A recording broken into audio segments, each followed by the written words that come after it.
Musoro ya unotiyo machechi ose aya akabvepi. Machechi ese aya akabvepi. Ndoi musoro nya waticharonda pazuva ranhasi. Mwari atibatsire, Mwari vatitire zvakanaka tizaruke pfungwa, tive nepfungwa dzakazaruka kugamuchira zviri chokwadi chaMwari. Ndo zvatoda kunamatira izvozvo. Ngatinamatei. Baba wedu vari kumusoro kudenga, basa renyu tinoriisa mukati memaoko enyu, nemhaka yekuti ndimi muridzi weupenyu hwavanhu. Zvakare ndimi munoda vanhu kumusoro kudenga. Ndonamata muzita raJesu kuti taurai murimi, ndisanzwi kwaini asi imi nzwi kwai. Tinonamatira kuti Ishe Jesu wataure nemwoyo yedu, mweya wenyu mutsvene utitungamire kugamuchira Jesu somuponesi, nekumira nevungano yenyu yamakaronga mukasima panyika. Ndokuti tanamata muzita raJesu, amen. Machechi ose aya akabvepi. Zvakazarurwa chapter 14 paverse 8. Shoko rinoti kudii? Ipapo umwe mutumwa wakatevera achiti, mutumwa akatevera achiti, rawa Bhabhironi, rawa Bhabhironi, guta guru rakanwisa marudzi ose waini yokutsamwa. Iro guta guru chose rakamwisa marudzi ose waini youpombwe hwaro. Razowa. Fallen is Babylon the Great, because she has made all nations to drink the wine of her fornication. Ndoda kuti muone pana verse 8 yataverenga pana zvakazarurwa chapter 14. Ndo inodaidzwa kunzi the second angel's message.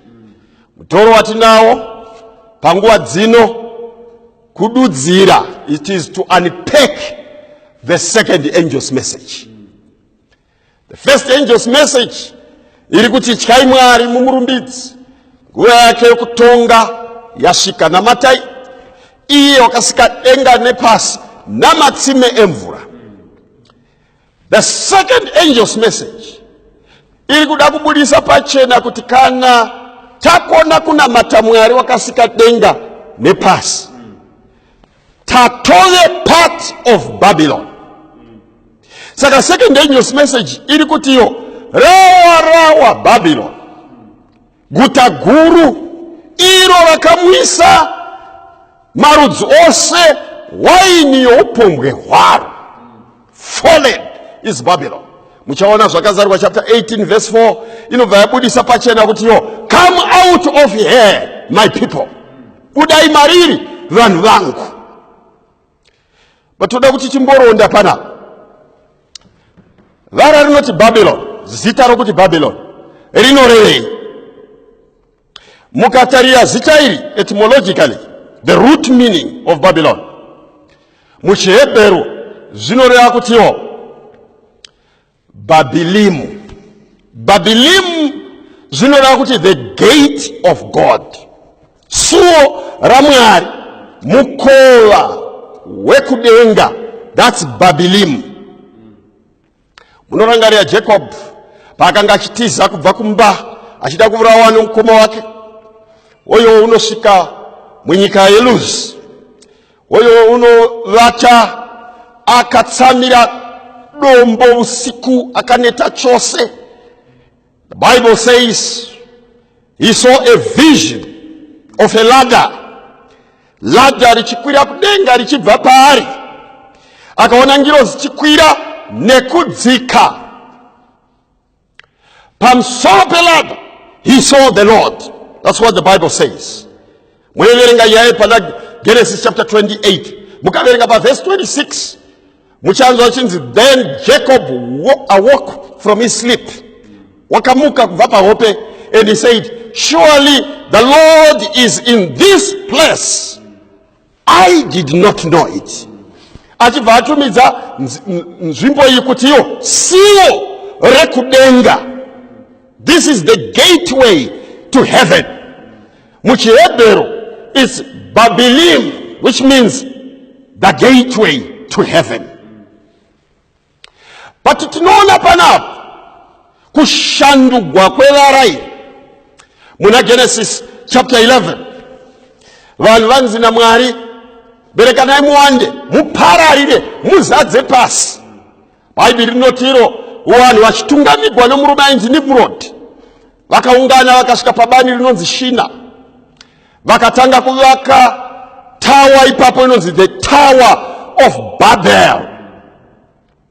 Verse 4, Genesis chapter 11, verse 4, hanzi vakatiwo, come, let us build ourselves a city, a tower whose top is in the heavens. Let us make a name for ourselves. Saka nemwe nzira pana vakashandura inonzi Babilim, the gate to heaven, gateway to heaven, into Balal. Balal kana kuti Babel. In Hebrew, zvichireva nzvimbo yenyongano. So Babilim yakashandugwa ikava Babel, a place of confusion, nzvimbo yenyongano. So literally, Babylon means the devil's counterfeit of the gate to heaven. That's what it means. Muchaona kutiyo siworo kudenga rashandugwa manje yave nzira ya Satan, confusion ya Satan, nyongano yaunzwa na Satan. In nyongano hii, it is spurred on by men's desire to build a name for themselves. Saka Babel zviita vanhu, zvirongwa zvavanhu zvekusimudzira mazita avanhu in the realm of religion. Babel, kana kuti Babylon, it means end time false religious systems anosimudzira mazita avanhu. Jesu osara ari uko, poita vanhu vane mimvuri mirefu vanonamatiwa.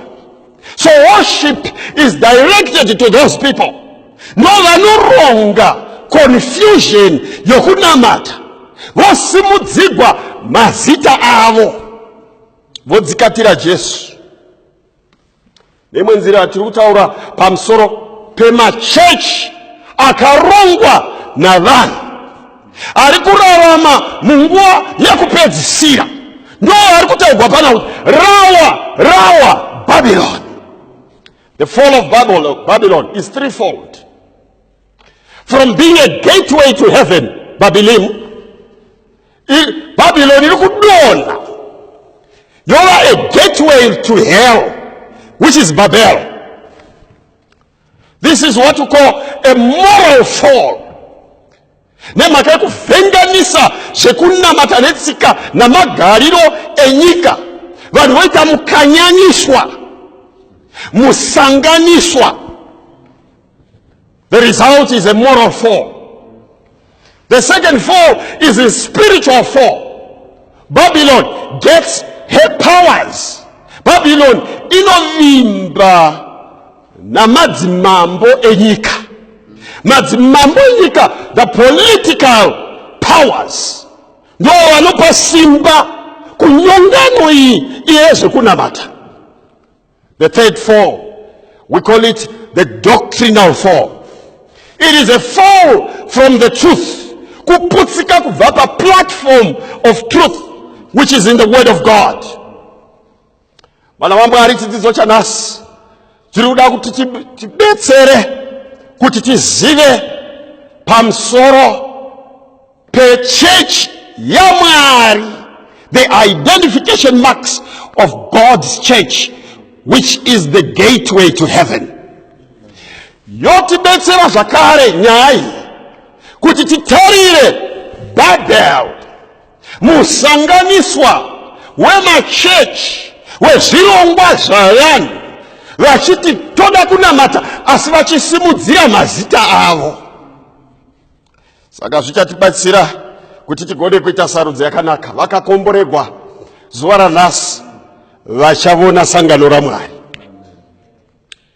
Ndoda ndikudze vana vaMwari Mukataria panyika iyo inopaita nyongano inokhisa. In the Christian realm, there are over 20,000 Christian denominations. Globally, 20,000 Machechi. Muzinafundo, Professor Robert Woodbury, akanyora bhuku rakanzi The Enigma of the Christian Church. An enigma, takamboitaura, something that is strange. Something strange and mysterious about the Christian church. Kuti, the Christian church in my denominations akawanda. Baruna mbata vari hapo paspe muti. Vamwe vari pamuti wavo. Vamwe vari muchikoro. Vamwe vari muchechumu. Vamwe vari pakathedral iyo. Vamwe vakavata pakona a multiplicity of churches. Same God. Vanotitona mata Mwari mumwe. Same Savior. Vanotitona mata Jesu. Same Bible. Vese vanobata Bible. Vanovavare kunoindwa nokumwe. That is heaven. Same destiny. But the question is, why the division? Yesu Mwari ereshi. Vazhinji vanozipa minduro dzekuzvinyaradza nadzo. Just to calm their conscience. Vanhu vavati ukavabvunza kuti sei machechi akawanda, vanhu vavati no, we worship a God of variety. Variety yaMwari, maruva aMwari aya. NdezvaMwari izvi. Ndopanoita mubvunzo. Vamwe vanotio to accommodate all characters, machechi akawanda in order to accommodate all characters. Vanhu vane macharacters akasiyana and different tastes. Saka machechi unoenda kuchechi unoenda necharacter yako. Vakadzi vakawanda unoenda kuku. Kana uchida kunamata uchisuta uchimwa unoiwana iripo chechi. Kana uchidavo inoita mashura nezviratidzo unoenda. Kana uchidavo saka vanotio to accommodate human characters dzakasiyana and human tastes. Vamwe vanotivo it's not really important kuti machechi awande. What is important is your heart. Vati moyo wako chete. Kana uchirevesa Mwari unokugamuchira. Toda kuwa kuti Mwari unokugamuchira here izvo izvo. Vamwe vanotiwo zvakaita senhungo dzemba dzinosangana pakati chero dzimba kwakasiyana siyana. Hazvinei kuti unopinda ipi, tinosangana pana Mwari mumwe. Toda kuwa kuti Mwari wacho unotaura izvo zviri.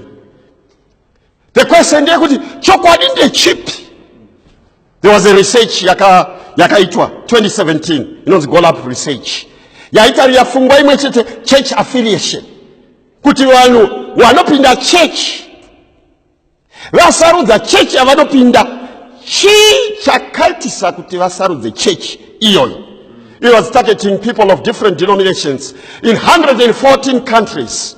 The results were shocking when they published the results. My researchers, 39% yevanhu vakapindura mibvunzo yavakapiwa vakati ndinopinda chechi yandopinda nekuti ndakazvarirwamo. In other words, it's a family church.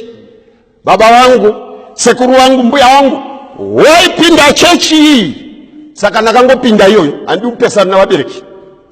39%. 18% vakatiwo is because of proximity to our place of residence. Iri pedyo nepandinogara chechi saka ndongopinda iri padhuze ipapo nokuti inongodaidza Mwari saka ndongopinda. 18% vakadaro. 27% vakatiwo takapinda chechi dzatinopinda because of life challenges, nhamo dzenyika, kurwara, takanoshandigwa, takanobetserwa. Wakati iyo ndai ndisina chokubata ndikabetserwa navanhu vechechi ndikabva ndapinda chechi iyoyo. Life challenges. 27%. 7% vanotiwo ndakatevera shamwari. Vakatevera shamwari. Kuti shamwari yacho ikabuda muchechi amire kuti vanosara here. 6% vanotiwo ndakatevera chechi yomurume wangu kana yemukadzi wangu. Ndakati hatingave nemachechi akawanda mumba baba zvamunopinda iyi ndopinda iyoyo. 6% vakadaro. 3% vakatiwo ndakadzidza mushoko raMwari mubhaibheri likandiratidza chechi yandinopinda only 3%. That's how shocking the results were. They are still shocking. Saka zvakaratidza kutiwo 100% minus 3, which is 97%. 97% yevanhu vari kupinda mumachechi avanopinda vanosundwa nama-social issues. Nyaya dzefamily, nyaya dzemaspouse, nyaya dzokuti zviri padhuze nesu, nyaya dzeshamwari, nyaya dzama-life challenges. Ndo zvinovasunda 97%. 3% ndo vakamira une thus says the Lord. Vakatungamirwa nebhaibheri kupinda church yavanopinda. The conclusion yakaitwa navanhu vaita ongororo vanotiwo takazoona tikazvibata muongororo kuti people are more careful in making choices of clothes to buy, choices yemota dzekutenga, choices dzokuti ndonovakira kupi, even building material yezvavanoda kuvaka, musha wavanoda kuvaka. Vanhu inyanzvi munyaya yechoice yokuti ndoda kuwanikwa nani, ndoda kuwana upi. Izvozvo vanodevelopa ma-skills ekuda kutarira kana vari kutarisa ma-choices yawo. But when it comes to choosing church yokupinda, vazhinji kwazvo havazivi zvavanoita. They are just careless on issues of salvation. They are careless. The question is, does God have a church? Panyika iyo ino Mwari une sangano here. Luke chapter 17 ukaiverenga pa verse 26 inotiseva zvakaita panguva ya Noa ndo zvazvichaitawo panguva yokuuya kwomwanakomana womunhu. Munguva ya Noa, Genesis chapter 7, chapter 6 na chapter 7, muchaona Mwari ataura na Noa, anyevera Noa kuti nyika ino yasvika pachikwekwenhero chezvivi, inofana kuti iparadzwe. Ukaverenga chapter 7 pa verse 7 inotaura pachena Mwari kuti wakarayira Noa kuti apinde muareka iye nemhuri yake. Noa akawana nyasha pamberi paMwari akapinda muareka kuti apukunyuke pamafashamo emvura. Saka Noa akadaidza vanhu kuti vavake areka. Noa akadaidza vanhu 120 years akapiwa naMwari kuti vapinde muareka. But pakupedzisira Noa akapinda iye nomudzimai wake navana vake, only 8 people. Vamwe vese vakaramba kupinda muareka. There was only one place of refuge, only one place yaive neruponeso, only one place. That was Noah's Ark. Yakapiwa ma specifications naMwari kuti inovakwa sei. Saka kana kuva ine vanhu vaida kuzvivakira zvimabhoti zvavo, zvimaarika zvavo, zvose zvakaparara nemvura. Kogavaiva muark ndo vakararama. Vanhu vakakona kupinda munguva dzokupinda, kukapinda muka, kukapinda makudo netsoko, kukapinda muka dzose nezvidwedwedwe zvakapinda muaki. Munhu achiramba achiita nharo. So there was only one place. Ndo kashandiro kaMwari, ronda kashandiro kaMwari. Acts chapter 7 mukaiverenga verse 38.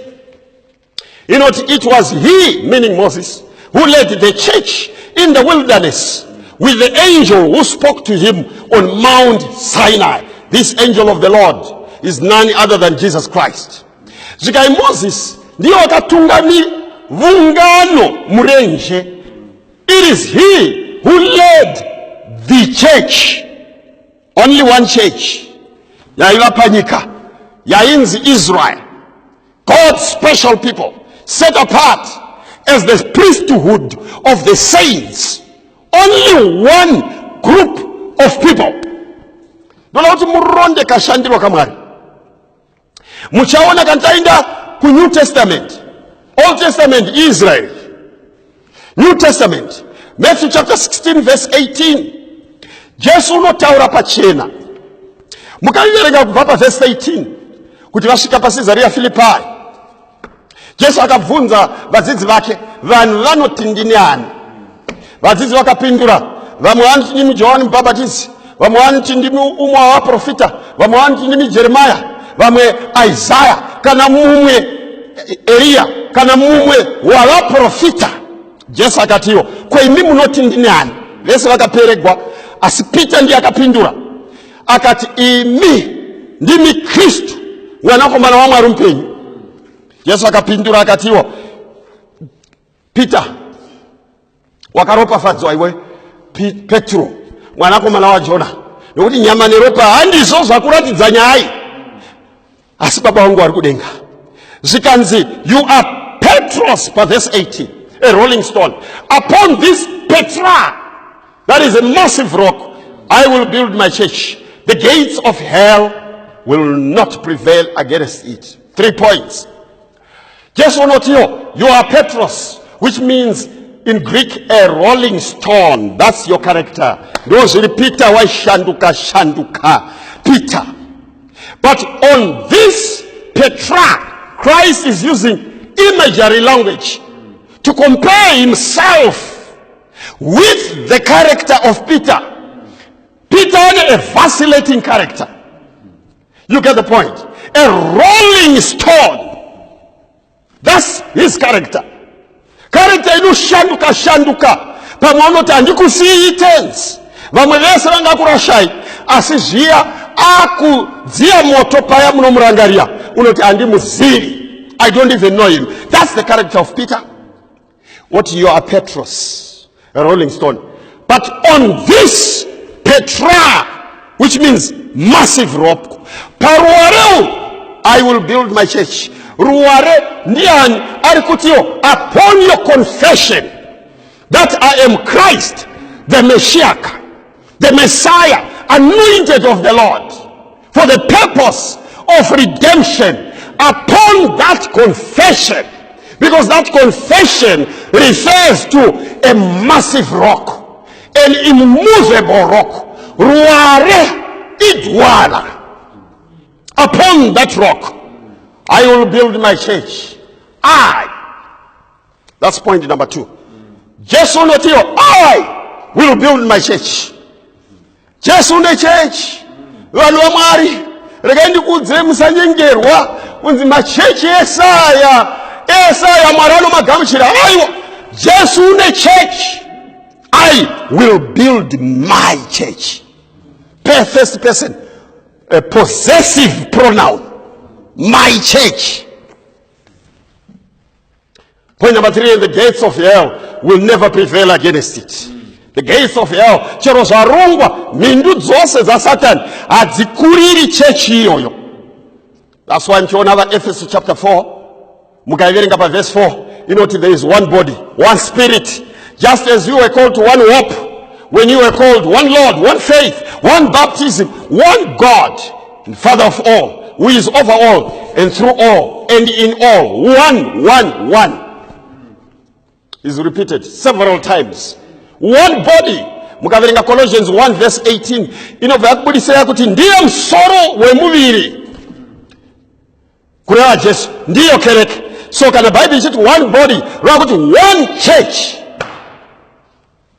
Yaino shamisa as you traverse the word of God from Genesis to Revelation, they are prominent biblical figures. Vakanga vapiwa na Mwari zvipo zvinoshamisa. The first one, Moses. Moses led the church in the wilderness. Moses wakatungamira sangano rimwe rakanzi naMwari tungamira. Elijah, he never formed a church. Wakaparidzira kusangano ranga rakurasikana vatungamiri vako, akarimisa sangano pa Mount Carmel kuti ritendeuke. Nyangu anga ari a prophet of fire. sangano unyange rakaratadza. He never formed another church.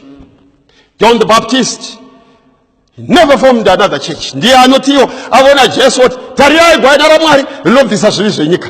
Or that he must increase and I must decrease. The Apostle Paul akasangana na Jesu panzira yeDamascus.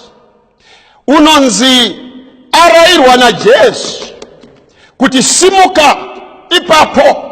Jesu nomurayira kuti aende muDamascus anosangana na elder vaivepo Ananias. Paul never formed another church, but akatungamidzwa ku church yaivepo. Asangana na Jesu, Jesu akamurifera ku church yaivepo. So from Genesis to Revelation, there is only one church. Church ya Mwari. Jesu ane sangano. Panoda kuti ukudze vana vaMwari. Bhuku razvakazarurwa rinotiudza pamusoro pechechi yacho yaMwari. Rigotiudza pamusoro pezvinamato, makereke, masystems of worship akabva kuvanhu anodaidzwa kunzi Babylon. Pari kunzi rawa Babylon guta guru. The choice is ours. Revelation chapter 12 and Revelation chapter 17. Ndo pane nyaya ipapapo. Chapter 12 ukaiverenga pa verse 1. Shoko rinoti kudii? Verse 1. Yes. Zvino kudenga kukaonekwa chiratidzo chikuru ichi. Pakaonekwa chiratidzo chikuru ichi. Mukadzi wakanga akapfeka zuva. Mukadzi wakapfeka zuva. Mwedzi uri pasi petsoka dzake. Mwedzi uri pasi petsoka dzake. Pamusoro wake korona ine nyeredzi. 12 stars. Iye wakanga aine mimba. Wakanga aine pakupona kwake chimira ipapo. Mukadzi ari kuonekwa pano. Mukadzi in Bible prophecy anomirira sangano. Jeremiah chapter 6 pa verse 2. 2 Corinthians chapter 11 pa verse 2 zvakare. Mukadzi anomirira kereke. Kereke iri kuonekwa iyi yakafuka zuva, akafuka chiedza chinoshamisa, akatsika pamusoro pemwedzi. Pamusoro pake pane 12 stars. Ane corona. You need to take note of that. These are the identification marks of Christ Church. Yaataura kutiyo pamusoro peruwaro, I will build my church. Church in Revelation chapter 12, beginning from the Old Testament, yatiri kuona pana, it is an expecting church. Sakari kuonekwa akashtakura.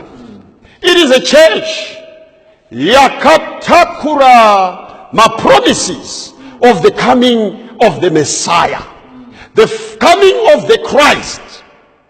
This is the church which is expecting. Saka tiri kuona pana ma characteristics e church yacho. Number 1, the church yakafuka the brightness of the sun.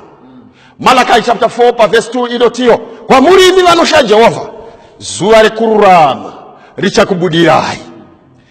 The sun of righteousness will rise upon you. Righteousness vana vaMwari inobva kubva kuna Kristu. The church only reflects the righteousness that comes from Christ. So here is the church inotenda pa doctrine ye righteousness by faith in Jesus.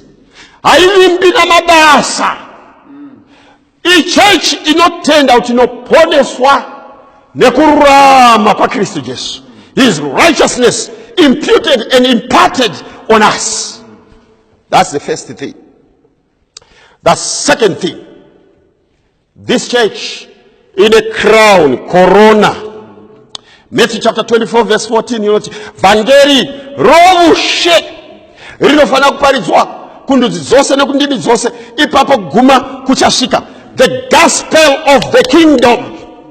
This is a church that holds the gospel of the kingdom. It's a royal church. This is a royal bride. She is a princess.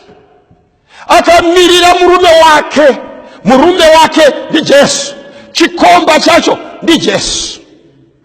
Saka ichechi yakabata the everlasting gospel, gospel of the kingdom that is coming, gospel redombo riri kuuya, Daniel chapter 2, gospel rekudzoka kwa Kristu Jesu nekudzikwa kweumambo wa Jesu.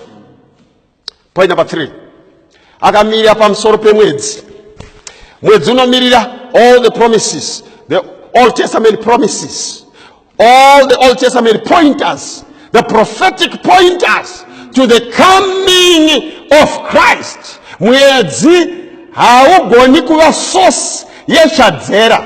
Mwedzi unoreflecta chadzera chabva pazuva.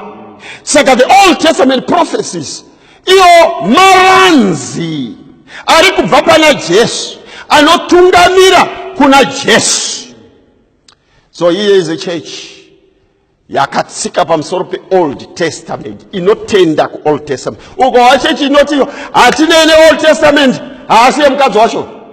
Uko church inotiyo avanena Jesu, vanonamata founder we church, vanonamata munhu uzive kutiyo havasivo. Ukoona vanhu church ine mamwe mavhangeri, the gospel of prosperity, kwete the everlasting gospel, kwete the gospel of the kingdom, ziva pachena kuti that's not the gospel of Jesus Christ, asiye mukadzi wacho.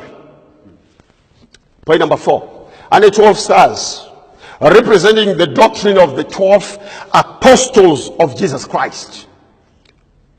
This church, Zvakazarwa chapter 12, ungaiverenga pa verse 17, takaiverenga inoti zvino shato yakatsamwira mukadzi kwete vakadzi.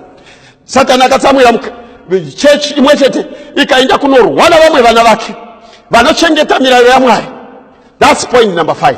Church yaMwari inosimudzira the 10 commandments. Ukasvika pa church inoti mirayiro yakabva, mirayiro haisi sipo, that's not the church of God. It's not the church of God. Church haigoni kurubunura constitution yekudenga. Who are we? Who are we? Kubvarura constitution yekudenga hazvigoni. Saka this woman anotaugwa kunzi iye pana anochengeta mirayiro yaMwari, ano lift her up, even the keeping of the commandments. Point number 6, unzi iye pana nekupupura kwa Jesu. This church upholds the testimony of Jesus. So 6 points dzinogona kutibetsera to identify Christ's church on planet Earth. We will never miss that church kana tikateerera izvozvo. Number 7, church iyoyi ine vhangeri. Vhangeri yacho iri pana Zvakazarwa chapter 14 pa verse 6 kusvika pa verse 12. Muchaona kuti iwo pa verse 12 inodzokorora nyaya yacho yoti ndipo pane kutsungirira kwevatsvene. Ivo vatsanangurwa vane vhangeri rataugwa kubva pa verse 6 kusvika pa verse 11. The 3 angels message. Ndo pane kutsungirira kwavatsvene vanochengeta mirayiro yaMwari yadzokorora futi, and the faith of Jesus kuti tisamborasika. Vhangeri racho noti zvino ndakaona mutumwa achibhuruka pakati pedenga nenyika akabata vhangeri rinogara nokusingaperi kuti ariparidzire kundudzi ndimi nemitauro. This is a worldwide church. Ukaona vanhu vachiti yedu yakatanga kuHarare, mukabvunza kuti iripiko zvino ichiri kuHarare, haisiyo. Yedu yakatanga muZimbabwe, iko zvino ikutanga kutekeshera muZimbabwe, haisiyo. Yedu yave musadhiki, iri musadhiki moga, haisiyo. Yedu iri muAfrica mega, inonzi Africa yedu, haisiyo. Church yaMwari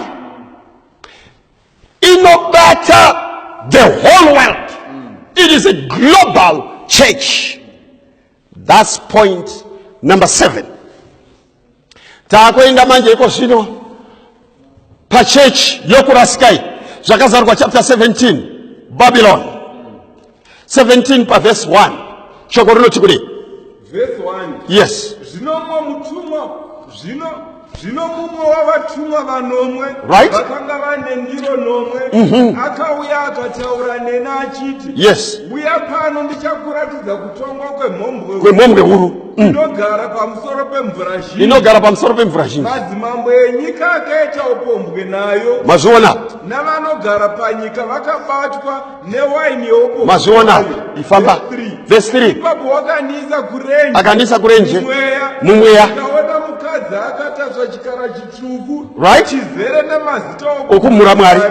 Chine misoro minomwe nenyanga 10. Yeah.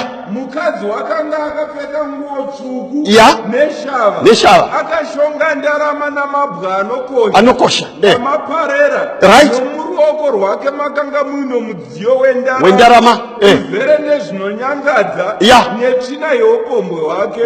Pahuma yake pakanga pakanyorwa zita rakavanzika rinoti Babyloni. Guta guru. Maive mhombwe nevezvinonyangadza zvenyika. Ndoda kuti muone panapa Johani ari kuratidziwa one of the angels dzakabata hasha dzaMwari, the bowl of God's wrath. Onzi uya pano tisati takanda hasha dzaMwari panyika, mabhomba aya ari 7. Ndoda kuratidza mukadzi. Ndoda kuratidza kutongwa kwemhombwe huru, a harlot. This is a woman who has left her true lover. Mukadzi uyu unoonekwa ari pamusoro pechikara. Chikara ichi Daniel chapter 7 yakatiudza verse 17 na verse 27 na verse 23 kuti chikara chinomirira umambo. Mukadzi achimirira kereke. Ino kereke inotiyo uku ikereke uku umambo. Zvakabatana pamwe chete, church craft and statecraft. Anovimba agere pamusoro pechikara. Anovimba neushe umambo hwenyika ino. Ndo mukadzi uyu havimbida Jesu. That's why ari kunzi an apostate church. Tiri kuona panapo Bible rinoti she sits on many waters. Mvura zhinji mukaverenga zvakadzarwa chapter 17 verse 15 inomirira vanhu vakawanda. So this is a global church. The church of Revelation chapter 12 is a global church. The church of Revelation chapter 17 is a global church. But madzimai acho ari maviri akasiyana. In other words, according to Bible prophets, there are only 2 churches. Only 2 churches. The pure church of Revelation chapter 12 and the apostate church of Revelation chapter 17. Bible rinotsanangura kuti iwo panapo mukadzi uyu akapfeka nguo shava. Mukadzi uyu ari dressed in purple and scarlet negoridhe nezvose zvinokosha zvepasi. Just some striking comparison between the woman of Revelation chapter 12 and the woman of Revelation chapter 17. The woman of Revelation chapter 12 appears in heaven. So she is heavenward bound. But the woman of Revelation chapter 17 appears in the wilderness. She is in a desert. She is earthward bound. The woman of Revelation chapter 12 is clothed with the Son of righteousness, Christ's righteousness. But the woman of Revelation chapter 17 akapfekedzwa goridhe nema precious stones, anovimba nefuma yake, not the righteousness of Christ. The woman of Revelation chapter 12 akamira pamusoro pemwedzi, which is the Old Testament prophecies.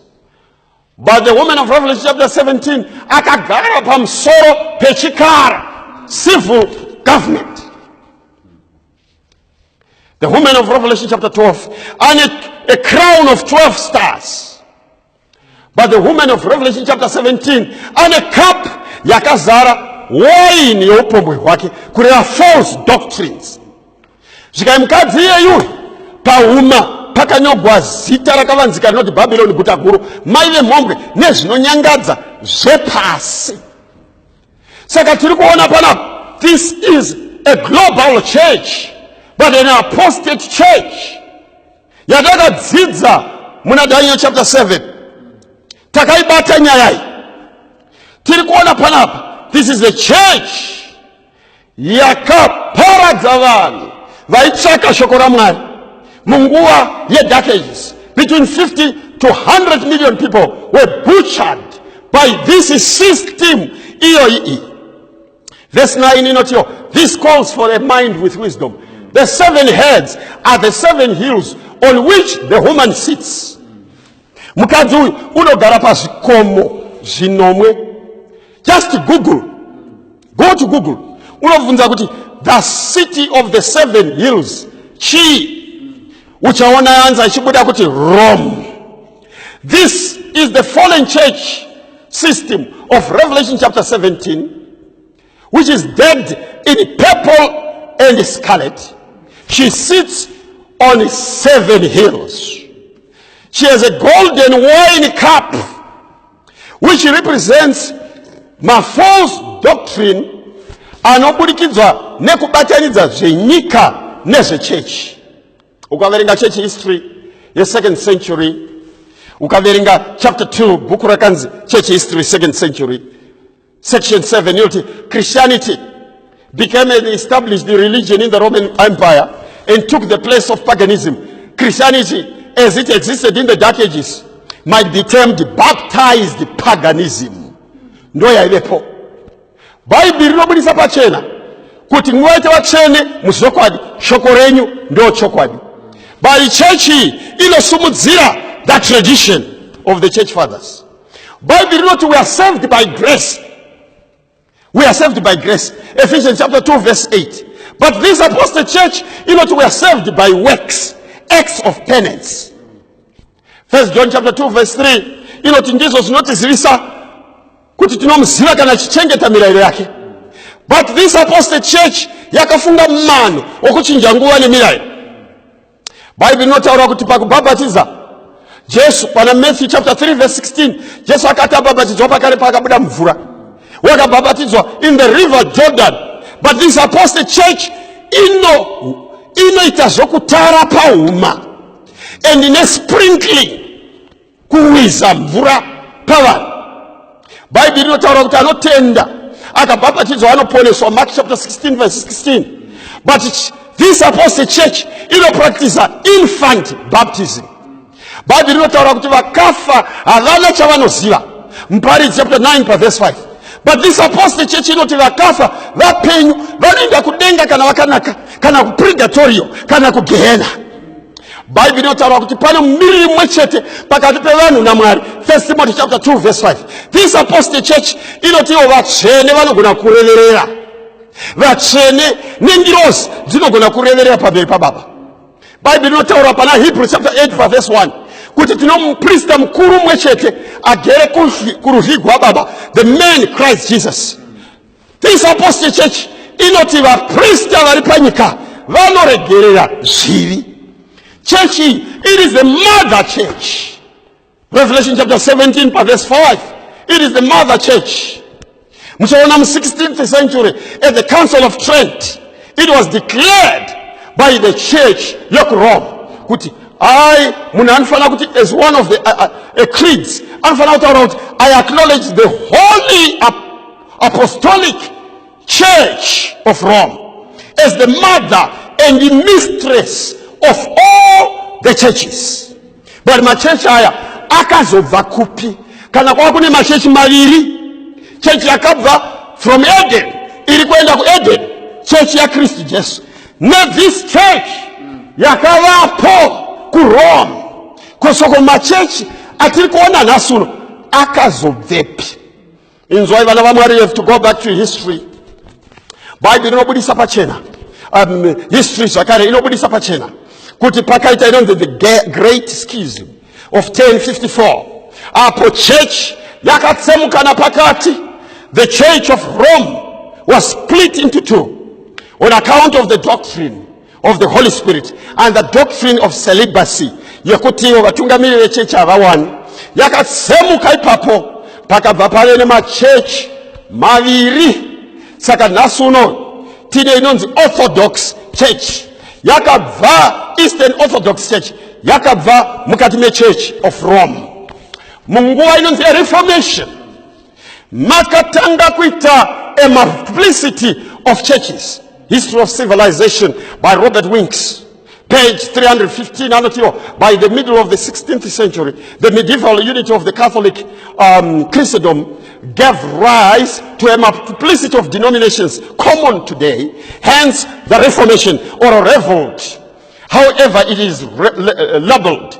It was central to the definition of modernity. Saka ukainda mu catechism, Catholic Catechism, page 31, pale mvunzo ulipo number 103, inotiwo mamwe masangano akabvepi. Minduro inotiwo mamwe masangano akavambwa na vanhu vakaramba kuteerera papa ari panzvimbo ya Kristu Jesu. Munhu wokutanga wanotaura akatanga kuramba. History inoti ichokwadi. It was Martin Luther, a German monk and a theologian. Wakarovera pa Wittenberg Castle University 95 theses against the system inonzi yema indulgence. Akatanga kuparidza sola scriptura, Bible roka. Hati kodi kutevera umwe kunze kwa Jesu. Iye Martin Luther pa akanofa shamwari dzake dzakaronga church inonziyo the Lutheran Church. I want to thank the Lutheran Church pa kuvukunyura the doctrine of justification by faith. Yakanga yafutsirwa munguwa ye dark ages. But namu yakatika kuma Lutheran, they did not continue with the Reformation. Yakatangwa na Martin Luther.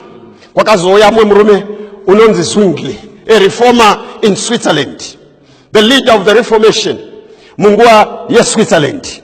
He challenged nyaye clerical celibacy yokutiwo bakuru wecheche alawani and the veneration of holy images kuna matoko sifananicho. Afa muno wa maruni vanhu vakabva varonga church inonzi the Reformed Church. Vana Theodore Beza vakabva varonga the Reformed Church. I want to thank the Reformed Church for teaching us to do away with idols from the church. But namwe katika Reformed Church, they did not continue with the Reformation. Pakabva pamutswa murume anonziye John Calvin, a reformer of Scotland. Iye yuyu wakatiwo tanetane kunzwa kuti mapapa of bulls tsamba dzinobva ku Rome. Aiwa panofana kuita decentralization of power within the Christian church. Vakamutevera vakabva vafoma inonzi Presbyterian Church yokuti tose tinogona kugamuchigwa pamberi paJesu nomunamato. Tose we are the priesthood of the saints. I want to thank the Presbyterian Church for teaching decentralization of the power of the church. Uyezve kuwisisa kuti simbare church riri mumwe ya mucheni.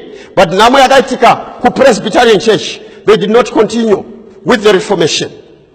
Pakabva pamutswa murume anonzi Conrad Grebel neunonzi Felix Njini vakati church yanga iripo haibhabhatidzi nokuti rubhabhatidzo chaigo ndego kunyudzwa mumvura. Vakabva vadaidzwa kunzi ma-Anabaptists nokuti vainzi ma-rebaptizers, vainyudza vanhu mumvura. Anabaptists yakachinjwa ikazonzi the Baptist Church. I thank the Baptist Church for revealing biblical baptism yokunyudzwa mumvura kamwe. But namo yakaitika, they did not continue with the Reformation. Ndobva paita murume unonziye King Henry VIII wakaramba mudzimai wake ainzi Catherine ku Britain achida mushandi wainzi Anna Boleyn. But nyaya yakaitika ndeyekutiwo ada mushandi akabva adzingwa muchurch na Pope Clement. Iye vakabva vafoma church inonzi the Anglican Church, the Church of England. Akati atichinene ne the Catholic Church yanga iripo ndo mafomegwe Anglican Church. Robert Brown akafoma inonzi Congregationalism, ndo akafoma in 1582. John Wesley na Charles Wesley vakaparidza pamusoro pe salvation by grace, sola gracia. Vakavatevera in 1795 vakabva vafoma inonzi the Methodist movement, ndo mafomegwe a Methodist Church. I want to thank Methodist Church for emphasizing grace that saves us. But namo yakaitika with the Methodist Church, they did not continue with the Reformation. Salvation Army yakabva yafomwa na William Booth mu 18 65 ichibva yaparidza kuti tiri pahondo nadiabolos, ichibva yaembrasa nyaya acts of mercy yokudetsera vanhu, humanitarian work. I want to thank the Salvation Army panyaya humanitarian work and global social work. But namba yakaitika, they did not continue with the reformation. Mukadzi anonzi Agnes Osman wakabva afoma inonzi Pentecostalism pa Azusa Street ku Los Angeles, ndo pakatanga the charismatic movement. Vakatanga kuparidza kutiwa mweya mcheni. But nyaya ilipo pana makereke ese akabuda from this Roman church, vakabuda vakabata zviro zvaamai. Zvimwe zvacho kunamatiwa kwezuva resvondo, zvimwe zvacho kunamatiwa kwezvifananidzo, zvimwe zvacho kunamatiwa kwevakafa, zvimwe zvacho rubhabhatidzo gokumwaza mvura. Zvakawanda zvavakabuda nazvo. Saka Bhaibheri rinotaura pana zvakazarwa chapter 14 verse 8 kuti there was another angel yakaonekwa ichibuda ichibva kudenga, yakashevedzera ikatiyo, budai mariri vanhu vangu, come out of Babylon, my children, come out of Babylon. Kuti musasangana mukurohwa kwaro, come out of here. That is the message, the second angel's message. Ili kuti budai mariri vanhu vangu.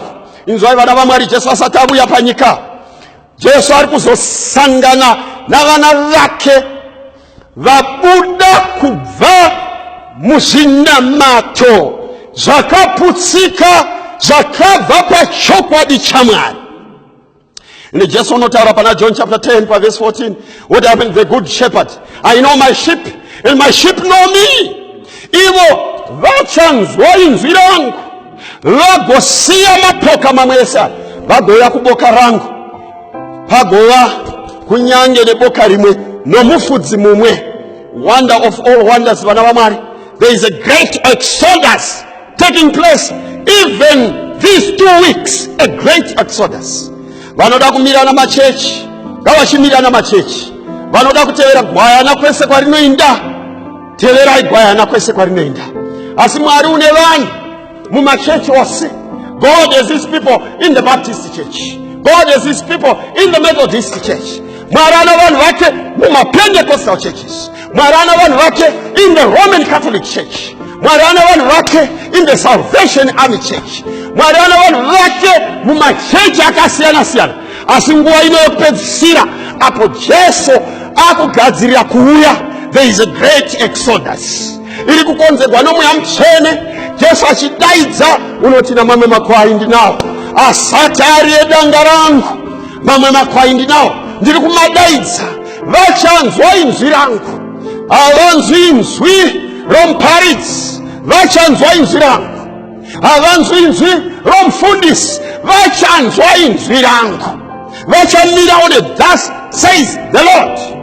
Vachauya vopinda muboka rangu, vova boka rimwe rine mufudzi mumwe.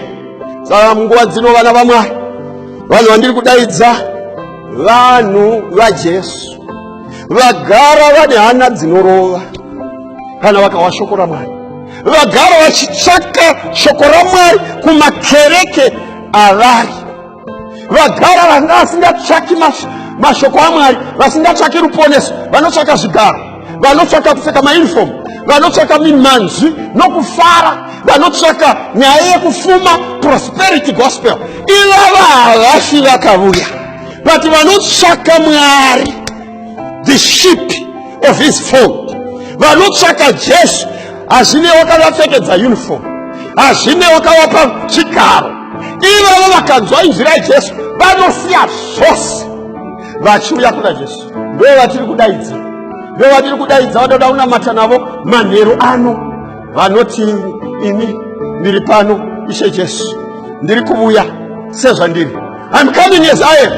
Jesu anokugamuchira, Jesu anokugamuchira, Jesu anokukomborera. Ngatinamatei. Baba wedu vari kumusoro kudenga, ndokutendai vana venyu vatozvipira nomwoyo, vavona mavambiro emachechi, kuti mazhinji machechi ari panyika akavambwa navanhu vane zvinangwa zvavo, vane mhangwa dzavo, vamwe vaitsvaka mari, vamwe vaitsvaka kusikama, vakashandura siwo raMwari raifanira kuva siwo roruponeso rikave siwo reconfusion nenyungano. Azvinoda kutendai maratidza pachena sangano renyu, the 7 identification marks. Tokutendai Mwari nemhaka yekuti hatigoni kupotsa kana tabata mamarks aya. Taziva kuti mune chechi panyika taakuuya kwamuri nokuti tiri makwa enyu. Tigamuchirei sezvatiri, motanga nesu pacha, mofukidza razuro redu neropa regwayana. Kuda kwenyu ngakuitwe nemhaka yevana venyu vazvipira pazuva ranhasi. Varopafadzei nokuti tanamata muzita raJesu. Amen.